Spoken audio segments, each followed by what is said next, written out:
Business Brain, episode 596 for Wednesday, November 6th, National Nacho Day. Nachos 2024.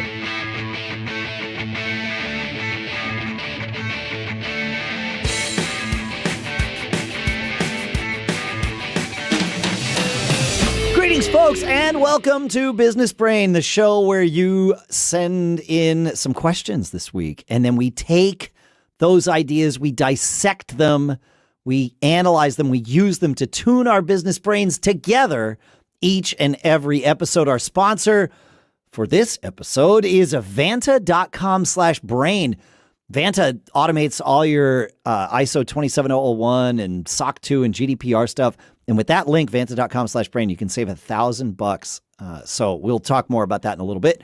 For now, here in Durham, New Hampshire, I'm Dave Hamilton. And out here in Northern California, I'm Shannon Jean. I love Vanta, and I like their attitude. They have a huge billboard on the way to the airport that says, Vanta, so your something doesn't sock too. I was like, oh, very clever. Good. Yeah, I thought good. that's pretty nice. I always love those good attitude messages like that. Yeah. Oh, cool. So Jeff, we're going to talk about some listener emails today, yes? Yeah, Jeff wrote into feedback@businessbrain.show, and he says, I've been listening to you guys talk a lot about AI recently. I've not done much with it since my college Lisp programming days. However, it came up at the company I work because the CFO the other day basically said, under no circumstances will you use any AI because the legal department told us that if you use AI to generate any artifacts, you don't own your product anymore, and it puts the company at risk. Jeff continues, I think that's a very short-sighted and reactionary response, but I'm also hearing that from several other people that it seems to be the current lawyer go-to answer right now. Have you guys run into any questions like this or any issues? I feel like that knee-jerk response is based on a complete misunderstanding, but once the lawyer says it, listening to reason beyond that seems to go out the door. Interesting. I have thoughts on this, Shannon, but I read the question. I've been talking. What do you think about this? I have thoughts too. I do think that's kind of short-sighted. I'm not a huge fan of legal departments, as you may know. I have plenty of friends that are attorneys, but it seems like when they get together in groups, it gets a lot worse. I can see that. They're fine to have a beer with or even play a gig with. Oh yeah, but, of course. But you know, when it's time to actually be lawyerly, it gets in the way. I think most lawyers are very risk averse. And I think that's often the job you ask them to they're trying to protect you from every Yes. possible thing. And you know, if I was running a Fortune 1000 or working at a Fortune 1000 corporation, I could see easily, or I understand them saying, "Hey, this is just a blanket. We're not using it," because I think they don't know, right? And so if you don't know, the answer is no. Right? That's it. Right? And from an entrepreneur's perspective, I think that's crap. And I think that But here's the thing though. They might be right. They might be. Like this is the problem here because it has not yet been tested in a court of law. We don't know yet. But we don't know. But let's put on, I'm going to put on my hack lawyer hat here, right, for a second, because I'm a pretty good hack lawyer, which means don't take any of my advice, but I take my own advice. And I look at this and I say, okay, let's put up like a prima facie case to this here, right? On the surface, prima facie. Yes, that's my lawyer terms for you for the day. Yeah. Where you say, okay, on the face of this, that's what prima facie means. Mm-hmm. Does this hold water? It's like, okay, well, if I use AI to generate, let's say, an image, right? Because that's a good, but it could be text. It doesn't matter. Okay. I give it the prompt, right? It's not just randomly coming up with something that I'm using. I give it the prompt. I say, make me an image of two guys talking about how they hate people that are too lawyerly, right? Yes. Okay, so now it's going to come up with this image, and I'm pretty sure it's using nothing of mine other than the prompt, but certainly no imagery of mine. And I can safely say that because I haven't ever created imagery on my own that I put out on the internet. That's not not in my talent stack. Okay. But it is using imagery that just appeared everywhere. And there are understandably important concerns about did the AI even have the rights to slurp that data and use it? Right. So it's using an amalgamation of lots of those things and pulling it together to approximate whatever prompt I gave it. And that's true of images. It's also true of text. And text comes from not just text we've written, but also the podcast we've recorded. So I know I've contributed to that for better and for worse. So now you have this image that no one created, right? No person created. It was a combination of my prompt and other people, lots of other people's artwork. Could be millions of samples that it has tagged as referencing something, and then it's trying to combine those things together to create something new. Right? Yeah. But that's the question. Can I say that I have copyright to that? I would say no. I would agree that yes. I don't know that anybody else does. So that's my lawyerly thing. It's like, I can't copyright this, but I don't think somebody can come after me for using it. Like we do it all the time. We take an image and we put it up as the artwork for the show. It is, but we don't copyright that. We're not saying we own it. That's right. I think with the AI where it is now, it's a fantastic way to get started, but then to iterate on. Of course, right? Especially with the writing. Yes, especially with the writing. If giving you something to work with and start and give you some background. But even the imagery, when I've used it, I often have to go fix it, so to speak. Oh, for sure. Especially if there's text or whatever. Oh, it's a disaster. Yeah. It's very it's not intelligent. But even like text that I have it generate, I also need to go fix that often. Yeah. But it's a great starter. It's the procrastination-killer, right? Because it's like, I don't know how to get started with this. Great, tell ChatGPT to get started with it. Yeah, so and then you're off to the races. Yeah, maybe the nuance to the legal department is to define the AI as another tool in your toolbox, but not an end-all solution for something that we are going to try to brand, sell, whatever. And that copyright, I don't. You're right. I don't think you can. I don't think it's a good idea. Yeah, and I don't know at what point you could. Like if I prompted AI to write something, let's say I want to write an article about whatever. And I prompt AI to give me some ideas to get me started. And then I take it from there and massage it and write my own stuff and basically use that as the first draft that I hack and slash and turn into my own thing. Yep. Is the end thing mine? That I don't know. It depends on how much I've changed from the AI. I know that there is a line there somewhere, but I don't know where that line is. I don't know where it is. I don't think we, as a society, know where it is. And that's why the lawyers are being cautious about it. Are we going to run into where the prompts themselves are going to be copyrighted? Oh, could I copyright my prompts and sell those? Well, I'm getting I belong to a bunch of newsletters about writing newsletters and marketing and producing content, all this kind of stuff. And they're often, here's our prompt. Try this prompt. Do this prompt. So why couldn't you copyright a prompt that's instructing an AI to produce? Because and I don't know if it'll always be this way, every time you try that prompt, it gives you a different result. Yeah, but what if you ask the AI to help refine your prompt? Yeah, you can and you should do that. But then is the prompt yours? No. I don't know. I don't think so. Yeah. All right, folks, look. Whether you're starting or scaling your company's security program, demonstrating top-notch security practices and establishing trust is more important now than ever.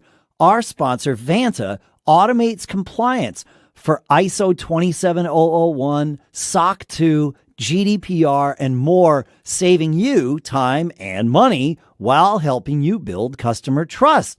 Plus, you can streamline security reviews by automating questionnaires and demonstrating your security posture with a customer-facing trust center, all powered by Vanta AI. This is such a cool thing. I love leveraging AI in this way for our businesses. It's such a smart way to be able to kind of pull all this stuff together and all the tech that's happening. Of course, it's not just us. Over 8,000 global companies like Atlassian, Flow Health, and Quora use Vanta to manage risk and prove security in real time. And because you're a member of our Business Brain audience, you get a special offer of $1,000 off Vanta at vanta.com/brain. That's vanta.com/brain for $1,000 off. And our thanks to Vanta for sponsoring this episode. All right, Shannon, you had an interesting topic that we were talking about pre-show. It's something about an oft overlooked upside of being an entrepreneur. Yeah, I think that because we talk a lot about you're escaping the 9 to 5 and people want to leave and get quote freedom. We're going to talk more about that next week. Yep. You probably will be working harder than actually. I can guarantee it. You will be working more and using more brain power, building your own business, especially in the beginning, than you would if you're working for somebody else. Okay, everything's blurred, but over time, and there's upside. Of course, the whole idea is you're going to build something that's for yourself, right? You're not just working. You're not working for someone else, building something for them. You're building something for yourself. But I think what often is missed is that as you build, an analogy I like is like you're building a net. Okay. And over time, you get opportunities, and the more you build this net, every once in a while, something happens. And I know this from experience. The net catches something. Correct. Most of the time, let's use that, keep it that analogy. Most of the time, the little fish swim right through and whatever. And that's just your day-to-day grind. And you build something great. And if you're fortunate, you maybe can build a few of those companies over time. Yeah. Like we've been able to do, which has been wonderful. But once in a while, you catch a whale, right? Yep. It happens. It totally happens.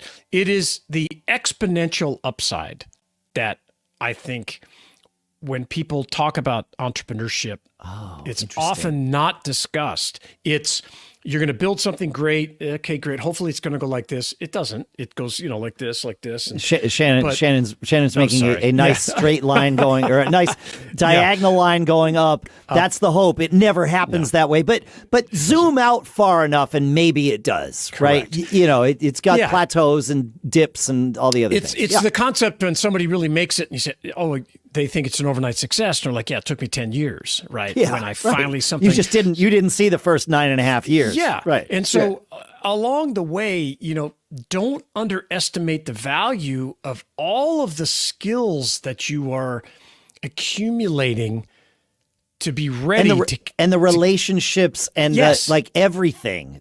Everything. It's not just the skills, it's all the things. Yes. Your network, your financial backing, your infrastructure, if you will, all the your tools, trust that you've built in the market, everything. Yes.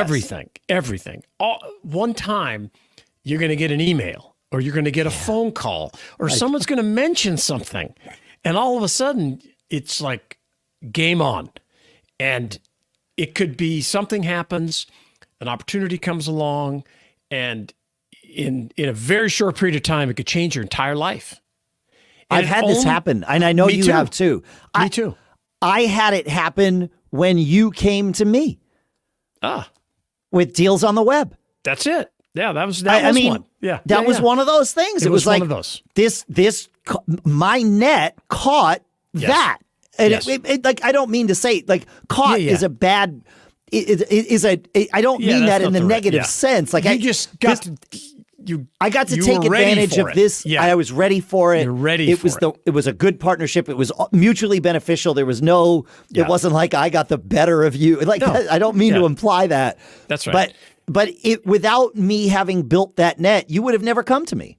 No, that's right. You had something that you had built, and I had something that I had built, Yes. And I thought, let's combine those two things and build something great. And it was phenomenal. Phenomenal for a a decade. Right. Yeah, for a decade. It really was a decade. It was a decade. Yeah. So yeah, we made a lot of money. Like not like I was going to say not life-changing money, but that's not true. It was life-changing. Yeah, it was life-changing. It was it was like an extra income coming in. Yeah, and it was. It didn't need to be millions of dollars. No, it was one of the first things that I was able to start that eventually, not in the beginning, but eventually my time was not attached to. Yes. It was by necessity, because I had a couple other businesses going, other things. Yes. Yeah, but it was great. So as you're, it may just seem like you're going through this daily grind and this stuff, but it's not. You're preparing yourself for some opportunity that's going to hit. I'm sure, and I'd love to hear examples that have done, for other people too. No, and here's the thing, folks. You might know it when you see it, when that big thing shows up, but you might not. When you came to us with this idea, it was like, oh, okay, oh, sure, another crazy person showing up with an idea, because that will happen to you too, yes, right? It will. That will happen and too. then you and I started talking. It was like, oh, and you weren't an unknown quantity either. Sure. But sometimes an unknown quantity will show up. Like you and I knew each other. I knew you had built things, so it was like, okay, this person's not a time waster, right? So it's worth. But even that, it was like, well, we'll see where it goes. But I have said we'll see where it goes with everything that has turned into the stuff that built my house and buys my cars and pays for my kids to go to school. Everyone. Maybe the right way to say this is every one of these things, every business I've ever had has started as a side hustle. I say that all the time. It's true. In my mind. Yeah. It's like, this, maybe. It's a maybe. It's like, whatever. Yeah. It doesn't seem like a terrible idea. So that's the litmus test. Yeah. I like that. And I have two points to make about this. One is what you're just talking about, side hustle, maybe an experiment. This you talk about. Yeah. So don't expect that the thing that's going to change your life is going to smack you in the face one day. No. And I've always had one or two ideas, one or two businesses that I call my sandbox.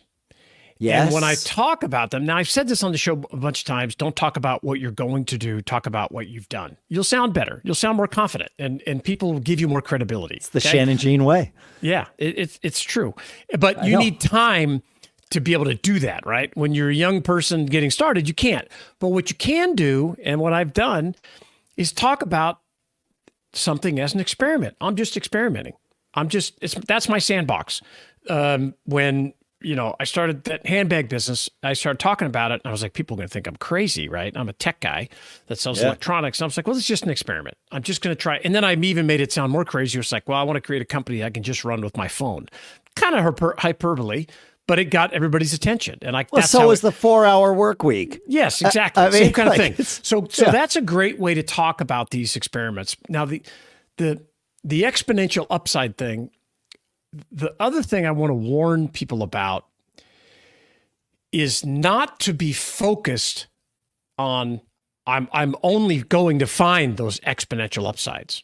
Right. I'm only going for grand slams. Oh. Because you will not develop the skills you need to be able to bring that whale into your net, right? You just won't have it, and you'll fail at it. You won't have the financial means. You won't have the infrastructure. You won't have the employees. You won't. All these things you'll be missing. So what happens is when that whale comes in, it'll just slip right by you. So, and I know people that have spent their entire life trying to chase these big deals and have not done very well, and have, even to this day, talk about this big deal next, this big deal next. And I'm just like, wow, man, I'm just a simple guy. I'm grinding every day. I'm building things. And once in a while, man, something comes into my net and it just boom, and it changes my life dramatically. And you only do you have something in your, is there something that you don't have to articulate what it is, but did this topic come up because you found a whale in your net? I don't have it yet, but I can see it. Okay. And I believe it'll be the most profitable thing I've ever done in my life. Amazing. Yeah. And we'll talk about it, but not for probably a year but not or so. today. Right. Not yeah, today. No. I get that. Oh, that's why I asked the way I asked. It was a yes or no question, which is something we podcasters learn never to ask, but that's really all I wanted was a yes or no. And I'm building my net because I don't have the skill set. I know I don't have the skill set to land this well yet. Got it. But I'm developing them step by step by step. Is it moving fast enough? No. Never. It never goes fast enough. It's always more expensive, takes more time, all these things. But don't forget the exponential upside. And that's where your life will be changed. Yeah. And share it with us. Feedback@businessbrain.show. Absolutely. Tell us how, I did this. I was in the plumbing industry and this, and all of a sudden, boom. Or I was in the printing business and then this, or I built a digital agency and then this guy called me. We love to hear those stories. Then we'll share them on the show. And Ray Kroc, when he started McDonald's, was what, 57 or something? Yes. Or 62 or something like, yeah. I think, yeah. So, He was in the blender business. Yeah. Yep. Love it. Amazing. Feedback@businessbrain.show. We got more of your feedback coming on Friday, so make sure you stay subscribed, download that episode too, and keep living that charmed life. We'll see you on Friday.